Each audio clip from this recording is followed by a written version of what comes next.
থাকি ব্যাকুল আশায়, ওগো কোথায় কখন হবে দেখা আবার দুজনে।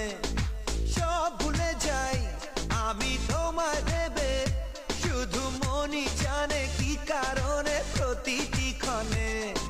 কি ভালো লাগে যে তোমারও হাসিতে, তোমার প্রেমেতে আজ হারিয়ে যেতে। ওর কি দোষ? দোষটা তো তোদেরই। তোরাই তো তখন দলের বীরত্ব দেখানোর জন্য সবাই মিলে ওকে উস্কে দিলি। অবস্থাটা এখন তোরাই সামলা। আমরা উস্কে দিলাম আর অমনি উনি প্রেমে পড়ে গেলেন। নয় তো কি? ওর বাবা ওর বিয়ে ঠিক করেছেন, উনি যদি জানতে পারেন তাহলে প্রবলেম হবে।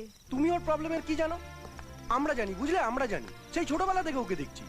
এতদিন তো জানতোই না ওর কিরকম মেয়েকে পছন্দ, তবে এখন অবশ্য জানে। তবে একটা প্রবলেম তো হবেই, সেটা অন্তত ভাবো। আচ্ছা, এটা বুঝতে পারছি না যে প্রবলেমটা কোথায় হবে। Stop it year, stop it. তোরা তো ঝগড়া করছিস কেন?